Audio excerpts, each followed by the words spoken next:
Assalamualaikum warahmatullahi wabarakatuh. Pada kesempatan kali ini kami dari kelompok 6 akan mempresentasikan hasil kerja kelompok kami dengan materi yang akan dipresentasikan yaitu pengertian belajar menurut pandangan teori behavioristik. Menurut teori behavioristik, belajar adalah perubahan tingkah laku sebagai akibat adanya interaksi antara stimulus atau rangsangan dan respon atau tanggapan. Dengan kata lain, belajar merupakan bentuk perubahan yang dialami setiap siswa dalam hal kemampuannya untuk bertingkah laku dengan cara yang baru sebagai hasil interaksi antara stimulus dan respon. Seseorang dianggap telah belajar sesuatu jika ia dapat menunjukkan perubahan pada tingkah lakunya. Menurut teori ini juga, hal yang paling utama dan paling penting adalah input atau masukan yang berupa stimulus dan output atau keluaran yang berupa respon. Menurut teori ini, apa yang terjadi di antara stimulus dan respon dianggap tidak penting diperhatikan karena tidak dapat diamati dan tidak dapat pula diukur. Yang dapat diamati hanyalah stimulus dan respon saja. Tokoh-tokoh aliran behavioristik. Yang pertama ada Rondick. Menurut Rondick, belajar merupakan proses interaksi antara stimulus dan respon dan merupakan perubahan tingkah laku akibat dari kegiatan belajar yang berwujud konkret, yaitu dapat diamati, atau berwujud tidak konkret, yaitu tidak dapat diamati. Teori ini juga disebut sebagai aliran koneksionisme. Yang kedua ada Watson. Menurut Watson, belajar merupakan proses interaksi antara stimulus dan respon. Namun, stimulus dan respon yang dimaksud harus berbentuk tingkah laku yang dapat diamati dan dapat diukur. Dengan kata lain, meskipun ia mengakui adanya perubahan-perubahan mental dalam diri seseorang selama proses belajar, namun ia menganggap hal-hal tersebut sebagai faktor yang tak perlu diperhitungkan. Yang ketiga ada Carl Holt juga menggunakan variabel hubungan antara stimulus dan respon untuk menjelaskan pengertian tentang belajar. Namun ia terpengaruh oleh teori evolusi Charles Darwin.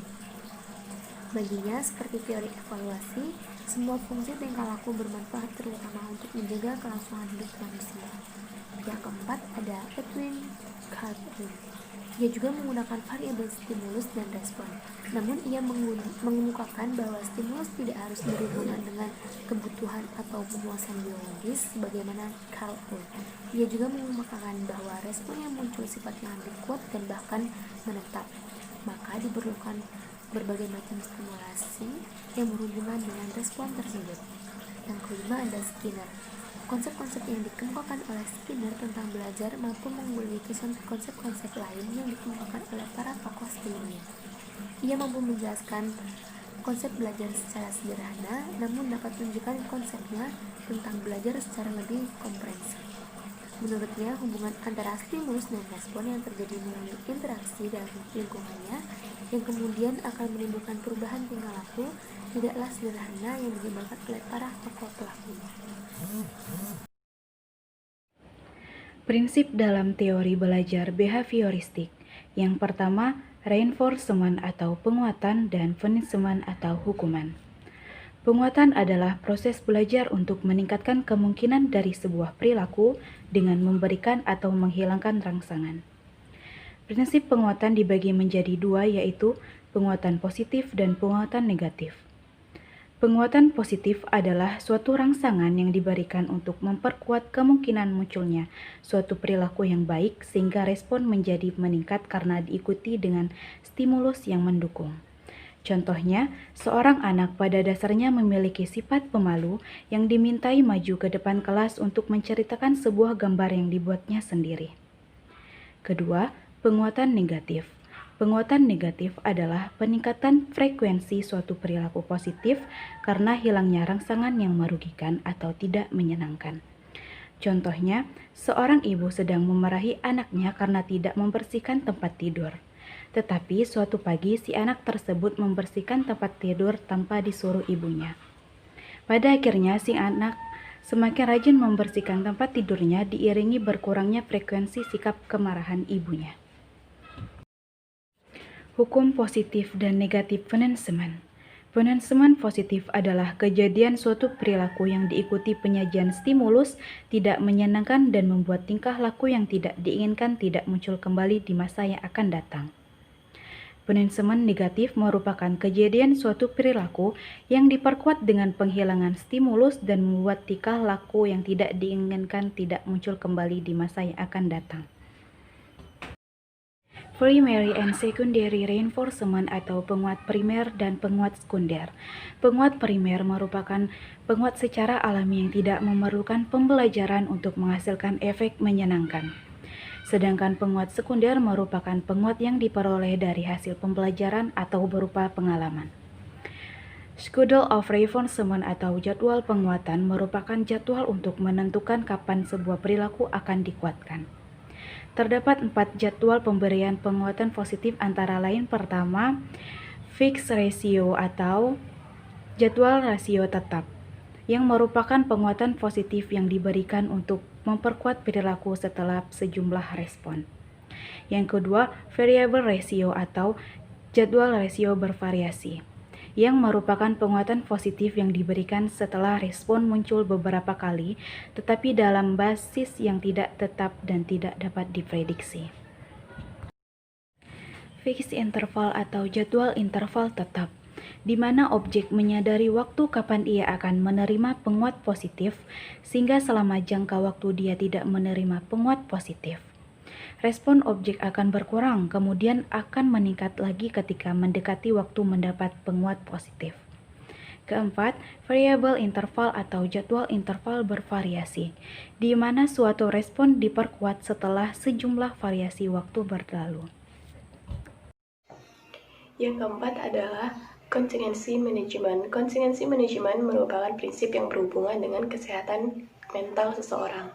Contingency management digunakan untuk memberikan perawatan kejiwaan terhadap seseorang. Yang kelima, stimulus control in approach learning adalah prinsip yang mengendalikan rangsangan untuk menghasilkan perilaku yang diharapkan. Stimulus yang tidak terkendali akan menghasilkan perilaku output yang tidak sesuai. Yang keenam, the elimination of response merupakan prinsip penghapusan perilaku yang tidak diinginkan. Terkadang muncul perilaku yang tidak diharapkan, maka perilaku-perilaku tersebut perlu untuk dihilangkan. Kelebihan dan kekurangan teori belajar behavioristik. Yang pertama adalah kelebihan. 1. Sesuai dengan materi pembelajaran. Yang kedua, materi pembelajaran dirancang secara khusus. Yang ketiga, membangun konsentrasi individu. Yang keempat, sesuai dengan pemahaman belajar peserta didik. Yang kelima, perubahan belajar menjadi tolak ukur keberhasilan. Kemudian kekurangannya adalah yang pertama, hanya berpusat pada tenaga pendidik. Yang kedua, lebih mengutamakan hafalan daripada latihan. Yang ketiga, kaku dan membosankan. Yang keempat, individu dibentuk menjadi pasif dan tidak inovatif. Itu karena pembelajarannya lebih berpusat kepada pendidik. Pembelajaran yang berpijak pada teori behavioristik, yaitu yang pertama menentukan tujuan-tujuan pembelajaran, yang kedua yaitu menganalisis lingkungan kelas yang ada, yang ketiga menentukan materi pembelajaran, yang keempat memecahkan materi pembelajaran menjadi kecil-kecil, yang kelima yaitu menyajikan materi pembelajaran, yang keenam yaitu memberikan stimulus, yang ketujuh yaitu mengamati dan mengaji respon yang diberikan siswa, yang ke-8 yaitu memberikan penguat atau penguat positif ataupun penguat negatif ataupun hukuman. Yang ke-9 yaitu memberikan stimulus baru. Yang ke-10 yaitu mengamati dan mengaji respon yang diberikan siswa. Yang ke-11 yaitu memberikan penguat lanjutan atau hukuman. Yang terakhir yaitu 12 evaluasi hasil pembelajaran. Kesimpulannya yaitu adalah belajar merupakan kegiatan seseorang untuk melakukan aktivitas belajar. Pandangan tentang belajar menurut aliran tingkah laku tidak lain adalah perubahan dalam tingkah laku sebagai akibat dari interaksi antara stimulus dan respon. Atau dengan kata lain, belajar adalah perubahan yang dialami siswa dalam hal kemampuannya untuk berlaku dengan cara yang baru sebagai hasil interaksi antara stimulus dan respon. Cukup sekian yang bisa kami sampaikan pada presentasi kali ini. Untuk perhatiannya kami ucapkan terima kasih. Kami akhiri, wassalamualaikum warahmatullahi wabarakatuh.